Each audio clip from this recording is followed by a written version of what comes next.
Captain Mason Carter grinned in front of the briefing room and pointed at the woman in the blue blouse. Then he said the joke that matched the title. "So what's your call sign, ma'am? Did you say Sticky Six?" And the room of Marines snorted and laughed because they thought it sounded silly, like candy on boots, but the woman did not laugh at all, and the laughter died fast when her eyes snapped up like a warning light, and she said, "Don't say that name again." And Captain Carter felt heat crawl up his neck because he was used to being the one in charge of the mood. So he tried to save face by smiling bigger and saying, "Relax, it's just a joke," but her voice stayed flat and sharp. "It's not a joke." And now everyone looked at her instead of him, which made him angry, because he hated losing control in front of his platoon, and before he could answer, the tall Navy officer in a bright white uniform at the side of the room shifted his jaw and stared at her like she had broken a rule. And Captain Carter noticed that stare because it was the kind of stare that meant, "Shut this down," and Captain Carter did not like being told what to do by a visitor. So he pressed harder and said, "Fine, then tell us your real call sign." And the woman's hands tightened around the edge of the table as if she was gripping a ledge over a drop, and she said, "You don't want it," and one Marine whispered, "She's dramatic," and another chuckled, and that little sound made the woman's face go pale. For a second, like she had just heard a door slam in her head, and Captain Carter felt a strange twist in his gut because he had seen fear before, real fear, not classroom fear, and this looked like the real kind, the kind that comes before screaming or silence. And he could have stopped there, could have changed the topic, could have been the bigger person, but his pride pushed him, and he said, "We're Marines. We're not scared of words." And the woman looked straight at him and said, "Words can call back the dead," and that line landed like a punch, and the room went quiet enough that the buzzing lights sounded loud, and Captain Carter opened his mouth to laugh it off again, but nothing came out because the Navy officer in white stepped forward and said, "Captain, continue the brief," in a voice that sounded polite but felt like an order wrapped in cotton. And Captain Carter hated that even more, because it told him the Navy man wanted to bury this. So Captain Carter clapped his hands and turned back to the screen and forced the lesson forward. But he kept feeling the woman's stare on his shoulder like a weight, and every time he glanced her way, he saw her watching the Navy officer instead of him, like she was tracking a threat, and that made him uneasy, because she did not look like someone who came to be impressed. She looked like someone who came to catch someone doing something wrong. When the brief ended, the Marines filed out, still whispering, and Captain Carter stayed behind on purpose, because he would not let the weird moment hang in the air like a bad smell. So he walked down her table and said low, "Look, I don't know what your problem is, but you embarrass me." And she did not apologize. She just stood up and met his eyes, and up close he saw faint scars along her wrist, thin and white, like old rope burns. And he saw that her hands were steady even, though her face was tight, and she said, "You embarrassed yourself." And Captain Carter felt anger flare because no one talked to him like that in his own room. And he snapped, "Who are you even?" "Your badge says Harper and Civilian Advisor. You here to teach radio maintenance or to lecture my Marines?" And her mouth twitched like she wanted to laugh, but could not. And she said, "I'm here because someone is going to get your Marines killed." And that hit him harder than the dead word line because it aimed straight at his job. And Captain Carter said, "That's a big claim." And she nodded once, slow, "It's true." And then she looked past him at the Navy officer, who was now talking quietly to a staff sergeant near the door. And she said, "And he doesn't want me talking." And Captain Carter turned and saw the Navy officer's eyes flick toward them, cold and quick. And Captain Carter felt his pride twist into stubbornness. So he stepped between them and said to Harper, "If you know something, say it." And she leaned in and whispered, "Sticky Six wasn't candy. It was a team, a real one, and everyone on it died on paper." And Captain Carter's skin prickled because that name was not supposed to mean anything, and yet his mind flashed with a memory that did not feel like his, a memory of a worn file folder on a desk, stamped in red, a name that made his father's voice go flat when it came on the news years ago. And Captain Carter swallowed and said, "I've never heard of it." But Harper's eyes narrowed because she did not believe him. And she said, "Then why did you say it like it was a joke?" And Captain Carter's anger sputtered into confusion because he did not fully know why he said it either. It had just popped out like a word he had heard too many times without noticing, and he tried to cover that by saying, "It sounded funny," but she shook her head, "No, it sounded familiar." And then the Navy officer in white approached, smiling in a way that did not reach his eyes. And he said, "Ms. Harper, a word." And Harper's face went still, and Captain Carter caught the shift in the air, like a storm stepping closer. And he said, "Commander, she's in my training space." And the Navy officer's smile stayed polite. "And she's in my tasking." "Captain, you have your schedule. Let's not waste time." And Captain Carter wanted to push back, but the commander's rank and the medals on his chest carried weight, and Captain Carter's own chain of command had told him this commander was here for joint coordination, which was code for don't make waves, and Captain Carter hated that code. So he did the one thing he thought would keep control. He said, "Fine, Commander. Talk." But she stays, and the commander's smile thinned, and he said, "Ms. Harper, report to the admin hall."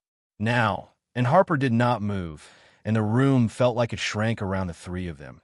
And Captain Carter saw something he did not expect. Fear, not on Harper's face, but in the commander's eyes, a tiny flash before it got covered again. And Harper said, "Come, I'll go when I'm done."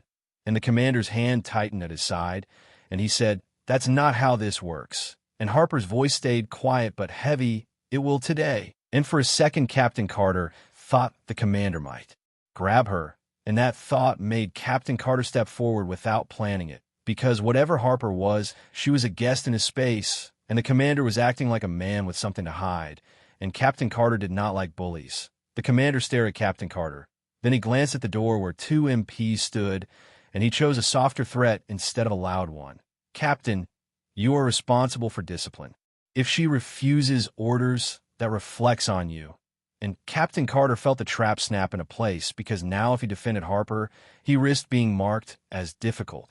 And if he forced Harper out, he would look weak and unfair in front of his own Marines. And Harper watched him like she was waiting to see what kind of leader he was when it got ugly. And that made Captain Carter even more furious, because he did not like being tested by someone who walked in uninvited. He took a breath and said, "Commander, I'll escort Ms. Harper myself." And Harper's eyes flicked to him, surprised, and the commander nodded like a king granting a favor. "Excellent." And as they walked out, Captain Carter felt eyes on his back, and he heard one Marine mutter, "Sticky 6, like he was trying it in his mouth. And Harper turned her head so fast the Marine shut up, and Captain Carter realized this was no longer about a joke. It was about a wound that never healed. In the hallway, Harper kept walking with a steady pace like nothing could scare her, but Captain Carter saw the tightness in her shoulders, and he said, "Explain, right now." And she did not give him a long speech. She gave him a blade of truth. Sticky 6 was a small comms unit. We were sent to stop a leak. The leak was inside our own chain. We were told we'd be protected. We weren't, and Captain Carter's chest felt heavy, because he had heard stories like that in war zones, stories that made you stop trusting clean uniforms. And he asked, "You were in it?" And she nodded once. "I was number 6, and Captain Carter stopped walking without meaning to. "That's not possible. You're here. If your team died." And she cut in, "On paper." And then she looked him dead in the eye and said, "The person who made sure we died is standing in your building right now, wearing white." And Captain Carter's mouth went dry, because accusing a commander like that was insane. And yet Harper's face had the hard truth of someone who had lived through the lie. And Captain Carter said, "If that's true, why come here? Why stir this up in my room?" And Harper's answer was colder than anger, because he's doing it again. And before Captain Carter could ask what it was, the base siren blared, sharp and rising, and red lights flashed, and a voice came over the loudspeaker. "Security alert. All personnel stand by." Armory lockdown in effect, and Captain Carter's instincts kicked in, and he sprinted toward the armory wing, and Harper moved with him like she belonged there, not like a civilian advisor who should freeze. And as they ran, Captain Carter saw Marines in the hall reaching for radios and getting only static, and that made his stomach sink, because in a crisis, silence kills. And Harper grabbed a wall phone, listened, then hissed, "Jammer." And Captain Carter snapped, "Can you fix it?" And Harper said, "I can bypass it if you let me." And Captain Carter had a choice again: follow normal rules and wait for comms techs, or trust the woman he had just insulted. And the siren did not wait for pride. So he said, "Do it." And Harper ducked into a small equipment closet, tore open a panel like she had done 100 times, and pulled out a compact device that did not belong, a black brick with a blinking red light. And she said, "This wasn't here yesterday. and Captain Carter felt cold. Anger, because that meant someone planted it inside his building, and Harper didn't waste time explaining.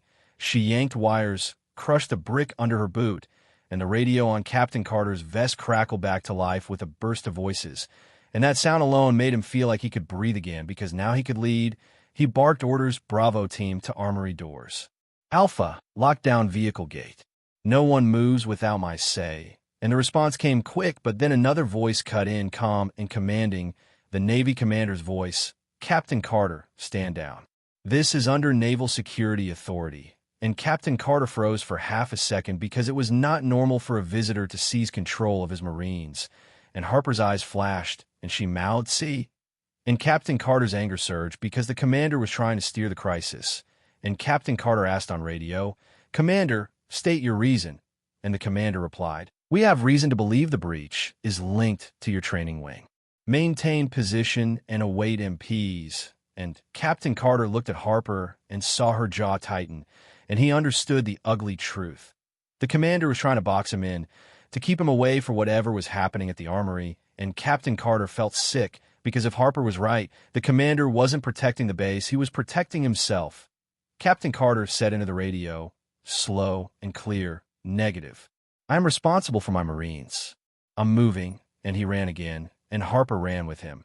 And as they reached the armory corridor, they saw the heavy doors shut and a cluster of Marines holding security positions. And one lance corporal shouted, "Sir, we saw a drone in the ceiling vents." And Captain Carter's blood went ice, because drones inside a secure building meant someone had planned this with maps and access. And Harper climbed onto a crate without being told and peered into the vent grate, and she whispered, "There." And Captain Carter saw a small camera lens glinting, then a tiny rotor shadow pull back, and Harper grabbed a broom handle, jammed it up fast, and the drone buzzed, hit the metal, and dropped with a clatter, and Marines stared, because a civilian advisor had just taken down a threat like it was a fly, and Captain Carter felt a mix of respect and guilt, but before he could speak, Harper said, "This isn't a kid with a toy.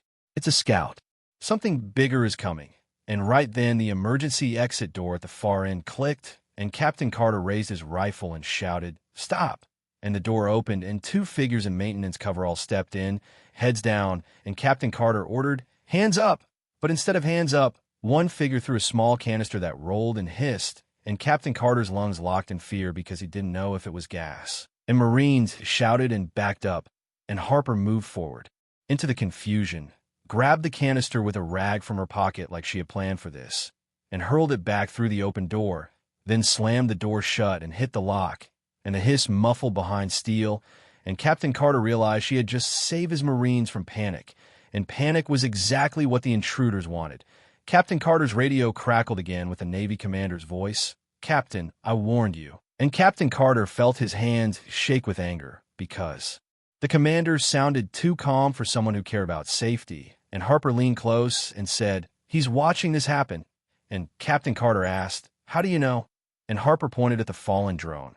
That drone was sending live feed. "Whoever controls it knows where you are." And Captain Carter's mind raced, and he made a call that risked his career. "All units, switch to Channel 9, code word anchor. Assume compromise comms." And some Marines hesitated, because switching channels without higher approval was risky, but Captain Carter's voice carried the weight of survival, and they obeyed. And as the channel cleared, Harper whispered, "Now you're thinking like someone who wants to live." And Captain Carter hated that it took danger for him to listen.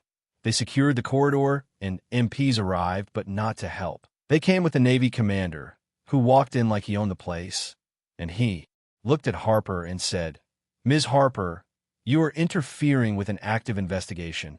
And Harper said, "Good."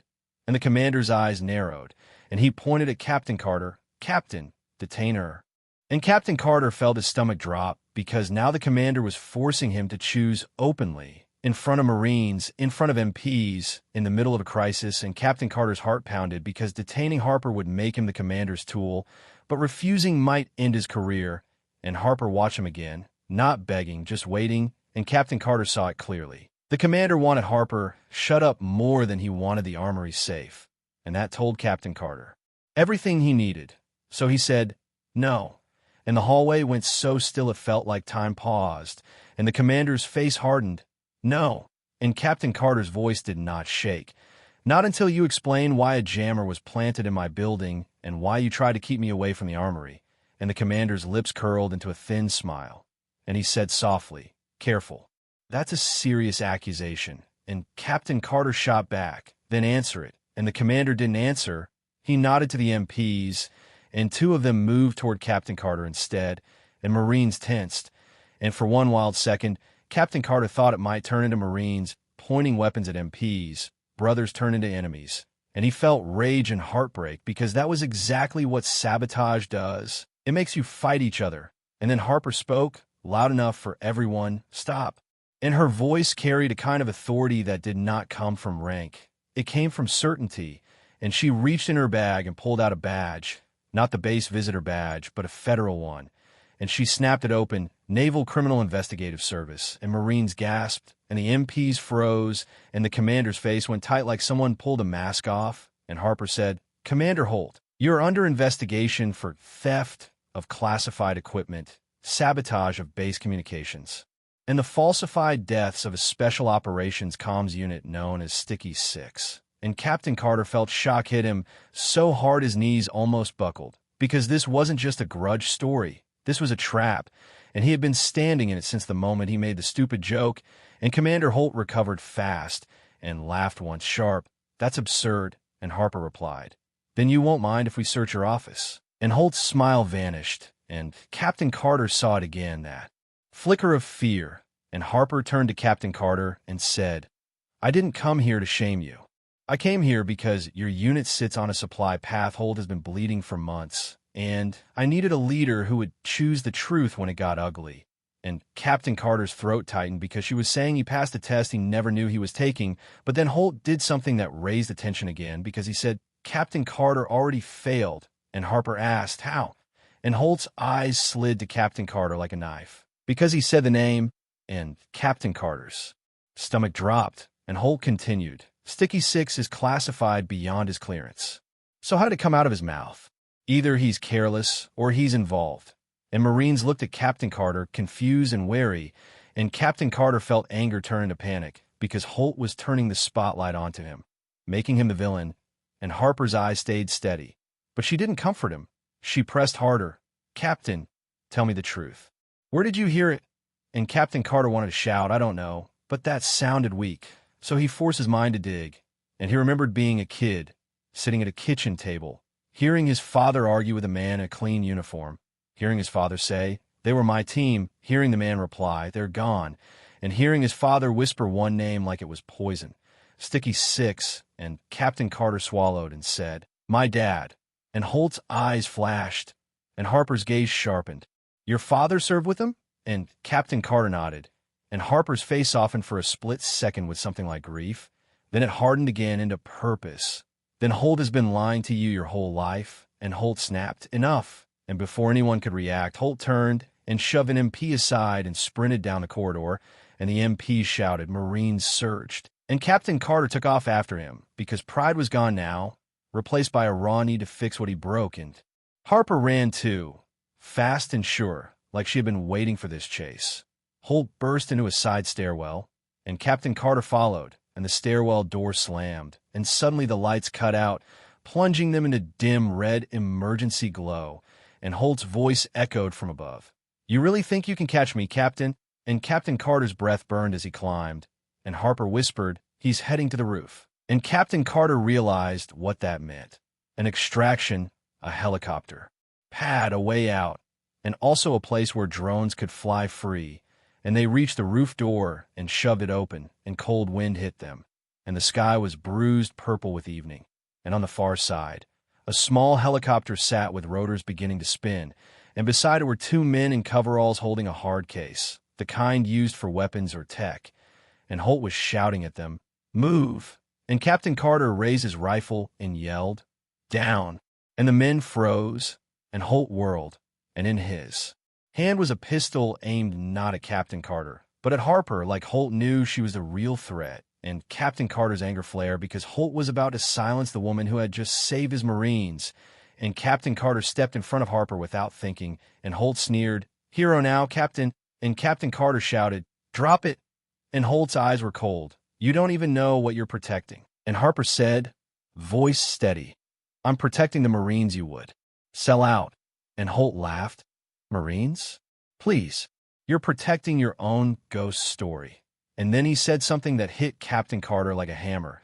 Ask her what Sticky Six really was. And Captain Carter turned his head, just a little, and Harper's jaw tightened, and she didn't answer right away, which told Captain Carter Holt had struck a real nerve, and Captain Carter said, Harper, and she exhaled and said, Sticky Six was a cleanup unit. And Captain Carter's eyes widened, and she kept going because the truth had to come out. Now, we were sent after other teams when missions went wrong. We found the mistakes. We carried the evidence. We also carried the bodies. And Captain Carter felt shock and anger twist together because that was not the kind of unit people brag about. It was the kind of unit people erase, and Holt's grin sharpened. And who ordered that unit? Who lost that unit? And Harper's voice dropped. You did, and Holt pointed his pistol again, because you knew too much. Because you wouldn't keep quiet, and Harper took a step forward, fearless. I kept quiet for years. I changed my name. I buried my friends. But you got greedy. You started stealing again, and Holt's eyes flicked to the hard case. And Captain Carter realized the case wasn't just stolen gear.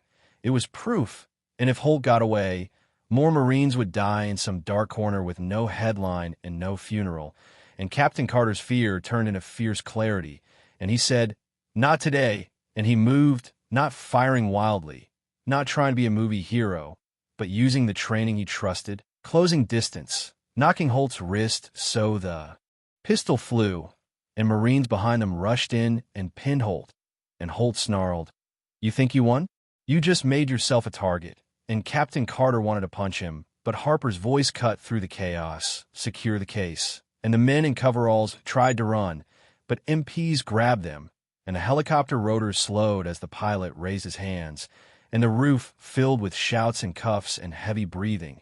And Captain Carter stood there shaking, because the joke he made in a classroom had led to this, a real traitor in cuffs. A real threat stopped, but the tension did not fade, because Harper looked at Holt with eyes like steel and said, where is the rest of my team's file? And Holt smiled through blood on his lip. Gone. And Harper's face tightened. Where are the names? And Holt said, ask your friends in high places. And Captain Carter felt cold crawl up his spine again, because Holt was acting like a man who was not alone, and Harper seemed to know that too, because she didn't celebrate. She just stared at the city lights beyond the base like she was already thinking about the next fight. Holt was hauled away. The case was open under guard, and inside were encrypted drives and a ledger of shipments that made the base commander's face go pale, and Captain Carter watched officers whisper and point, and he realized the conflict was bigger than one man in white. It was a web, and Captain Carter felt anger at himself because he had been part of the culture that laughed first and listened later. And Harper walked up beside him and said, you didn't.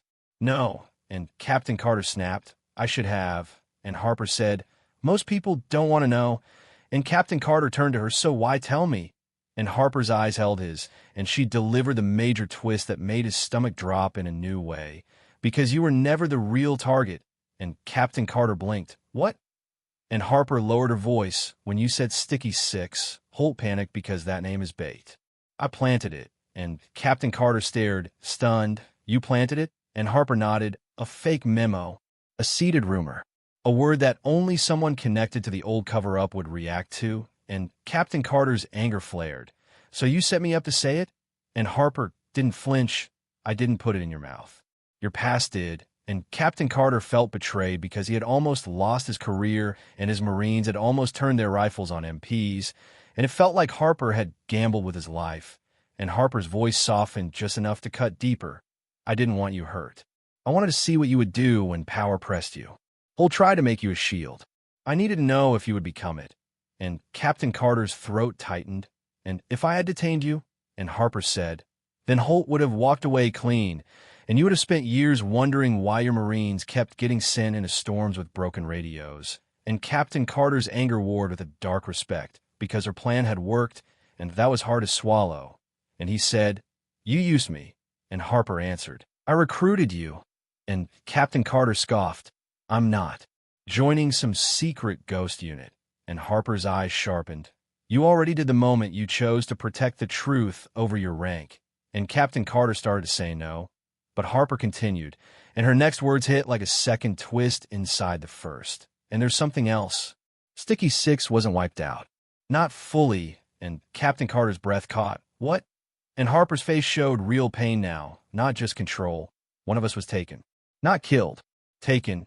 And Captain Carter's mind jumped straight to his father's old haunted look, and he whispered, "Who?" And Harper said, "Your father's closest friend." And Captain Carter felt the world tilt because his father had always said his friend never came home. And Harper stepped closer and said, "Holt used that prisoner as leverage for years. That's how he kept the web quiet. And now that Holt is caught, that prisoner is in danger because the web will cut loose ends." And Captain Carter's hands clenched. "So this isn't over," and Harper said, "It's starting." And Captain Carter looked at the base below, at Marines moving like ants, unaware of how close they came to disaster.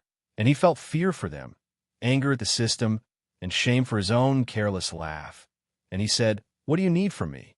And Harper watched him for a long second, like she was weighing his soul.